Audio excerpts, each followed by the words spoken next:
Bismillahirrahmanirrahim. Assalamu alaikum, class 7. Today we are going to start a very new topic, and the name of our topic is the structure of plant stem. So basically हम start करते हैं अपना topic. So this is the structure of plant stem. It is on page number 32. Plant stem यानी plant की जो शाख होती है उसका हमने स्ट्रक्चर पढ़ना है. लेट्स सपोज मैंने आपके पास एक सिंपल सी एक डायग्राम बनाई है. This is the stem and there are 2 leaves on it. ठीक है, ये मैंने डायग्राम बनाई है. ये जो चीज़ है जिसको मैं अपनी पेंसिल से शेडिंग जो है वो कर रही हूँ, दिस इज़ द स्टेम. आज हमने इस स्टेम का इंटरनल स्ट्रक्चर पढ़ना है. इंटरनल स्ट्रक्चर जब भी हमने पढ़ना होता है तो वो माइक्रोस्कोप के अंदर पढ़ते हैं और वो उसके लिए हम एक स्लाइड प्रिपेयर करते हैं. इस स्टेम का ये मतलब नहीं है कि पूरी की पूरी स्टेम को हमने उठाया और माइक्रोस्कोप के अंदर जो है वो स्टडी करना शुरू कर दिया. ऐसा नहीं होता. हमने इस स्टेम को इस जगह से कट करना है, यानी बारीक बारीक इसके स्लाइसेस लेने हैं, या ऐसी यानी पीसेस लेने हैं. फॉर एग्जांपल आपके लिए जैसे मैंने एक स्टेम लेकर रखा हुआ है, मैं आपको शो करती हूँ. Let's suppose this is a stem. ये मेरे घर में एक है पौधा जिसके ऊपर से मैंने अभी ये जो है वो रिमूव किया है क्योंकि ये आप देख रहे हैं काफ़ी ख़राब हो चुका है. अच्छा, now this is a leaf and this is the stem. अगर मुझे इसकी प्रिपेयर करनी है स्लाइड माइक्रोस्कोप से तो मैं क्या करूँगी, ये जो स्टेम है इसके यहाँ से जो है वो पीसेस जो है वो कट करूँगी और इसका ये जो अंदर का स्ट्रक्चर है गोल, ये स्ट्रक्चर जो है वो मुझे नज़र आएगा. ठीक है, तो ये जो आपके पास डायग्राम जो मैंने आपको बड़ी माइक्रोस्कोप पे ये जो आपको बना के दिखाई है वो बेसिकली ये जो इसके अंदर का ये वाला जो स्टेम है वो मैंने इस तरह करके माइक्रोस्कोप में करके रखी है. अब आ जाते हैं इंटरनल स्ट्रक्चर की तरफ. ये हमारे पास स्टेम है. स्टेम के अंदर कौन कौन से पार्ट्स मौजूद हैं. ये सबसे बाहर वाली लेयर एपिडर्मिस. एपिडर्मिस को हम स्किन भी कह सकते हैं. ह्यूमंस के केस में और एनिमल्स के केस में हम बाहर स्किन को जो है वो स्किन, जबकि प्लांट्स में एपिडर्मिस कहेंगे.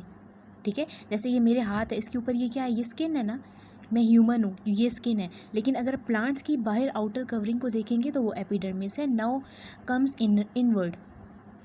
ये आपके पास इस तरह का स्ट्रक्चर है. ये कल भी आपके जो है वो डायग्राम में पेज नंबर 31 पे मौजूद थी, लेकिन मैंने डिस्कस नहीं की, वो आज डिस्कस करनी थी. वो इसलिए देखें बच्चे, यहाँ पे 2 स्ट्रक्चर हैं. एक ये स्ट्रक्चर है जिसके बीच में लाइन है. लाइन क्यों है, क्योंकि वो डिस्टिंग्विश कर रही है. बाहर वाला स्ट्रक्चर फ्लोएम है जबकि अंदर वाला स्ट्रक्चर जाइलम है. हम पिछले लेक्चर में ही ये सारा डिटेल में पढ़ चुके हैं कि फ्लोएम का क्या फंक्शन है और जाइलम का क्या फंक्शन है. और अगर फ्लोएम और जाइलम इन दोनों को कलेक्टिवली पढ़ेंगे तो इसको हम क्या कहेंगे, वेस्कुलर बंडल कहेंगे. ये देखें, इसके अंदर फ्लोएम भी है, इसके अंदर जाइलम भी मौजूद है. इन दोनों को अगर मैं कलेक्टिवली पढ़ूंगी तो वो क्या है, वेस्कुलर बंडल है. और ये जो बीच की लाइन है वो इसलिए मौजूद है क्योंकि ये जाइलम और फ्लोएम एक दूसरे को डिस्टिंग्विश करते हैं. अब आप लोगों का सवाल यहाँ पर ये होना चाहिए कि क्या ये सारे के सारे एक अरेंज सर्कल में क्यों अरेंज हुए हुए, रैंडम अरेंज क्यों नहीं हुए हुए. तो बेटा ये नेचर ने इसको खूबसूरती से अरेंज किया हुआ है और हर चीज़ की एक वजह होती है. इसकी रीज़न भी है जो भी अभी मैं आपको एक्सप्लेन करके इस बात का जवाब देती हूँ. सबसे पहले एक्सप्लेन करूँगी एपिडर्मिस को. एपिडर्मिस एक आउटर लेयर है जो कि मैं आपको बता चुकी हूँ. और वो क्यों है, हमारे हाथ पे ये स्किन, हमारी बॉडी पे स्किन क्यों है, क्योंकि ये हमें प्रोटेक्ट करती है. हमारे मसल्स को, हमारे बोन को और हमारे ब्लड वेसल्स को प्रोटेक्ट करती है. इसी तरह जो प्लांट के अंदर एपिडर्मिस है वो भी प्रोटेक्शन का काम करती है. चलें, अंदर के स्ट्रक्चर्स हैं फ्लोएम और जाइलम, जिसको कलेक्टिवली हमने कहा था वेस्कुलर बंडल. तो अब हम वेस्कुलर बंडल के बारे में जानेंगे. वेस्कुलर बंडल क्यों रखे गए हैं प्लांट के अंदर.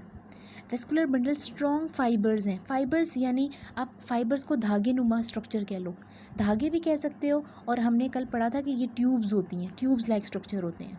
ठीक है, ये क्यों होते हैं, क्योंकि ये प्लांट को सपोर्ट देते हैं.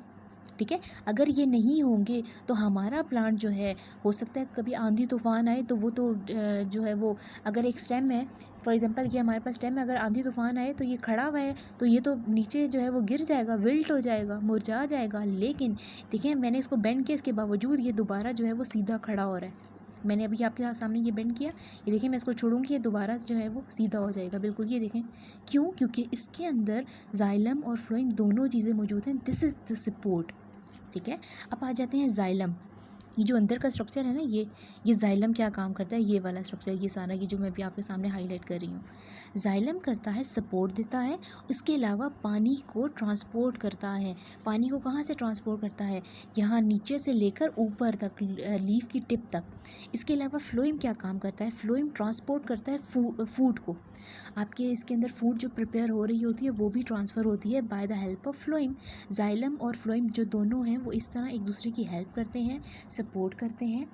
इसकी वजह से हम जो देखते हैं हमारा प्लांट जो है वो विल्ट नहीं करता या बेंड नहीं होता, या फिर हम कह लें कि वो रेजिस्ट करता है बेंडिंग को।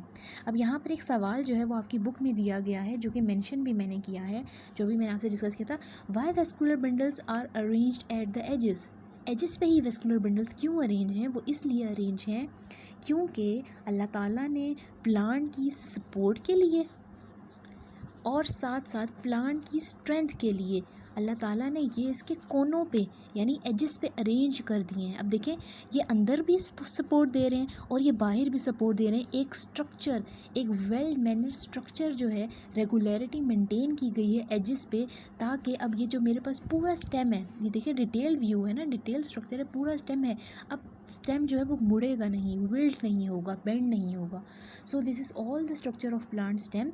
यहाँ पर हमारा टॉपिक होता है आज का ख़त्म, ठीक है। और आपने इसके साथ साथ मैं आपको बुक के जो भी है ओवरव्यू दिखा देती हूँ। शॉर्ट क्वेश्चंस उस पर मेंशन है, एमसीक्यूज़ भी मेंशन है। आपने इस डायग्राम की सिर्फ प्रैक्टिस करनी है अच्छी तरह। ये डायग्राम आपकी बुक पे मौजूद है। पेंसिल से अपनी नीट कॉपी पे 3 दफ़ा ये डायग्राम्स आपने बनानी है। Now this is your page 32 page पे आज का हमारा टॉपिक है the structure of plant stem. यहाँ से लेकर यहाँ तक सिर्फ हमने एक टॉपिक पढ़ा है। इसके अंदर आप देख सकते हैं एमसीक्यूज़ जो हैं वो हाईलाइट कर चुकी हूँ। शॉर्ट क्वेश्चन नंबर 1 था। शॉर्ट क्वेश्चन नंबर 1 का आंसर 1 यहाँ से लेकर यहाँ तक है। इंशाल्लाह आप पढ़ेंगे आपको समझ आ जाएगा। ये डायग्राम, ये जो इस वक्त ये डायग्राम है, ये आपने एटलीस्ट 3 टाइम्स अपनी नीट कॉपीज़ पे पेंसिल से बनानी है। कितनी आसानी से बन सकती है ये डायग्राम, कुछ मुश्किल नहीं है। ये मैंने आपको अपने लेक्चर में बना के दिखा दी है। उसके अलावा यहाँ पर जो मैंने आपसे शॉर्ट क्वेश्चन जो है वो डिस्कस किया है वो यहाँ पर एक्सप्लेन हुआ है और उसका आंसर यहाँ पे लिखा हुआ है। जस्ट आपने ये शॉर्ट क्वेश्चंस और एमसीक्यूज़ याद करने हैं, जबकि डायग्राम 3 दफ़ा अपनी नीट नोटबुक्स पे बनानी है। अब आते हैं होमवर्क की तरफ।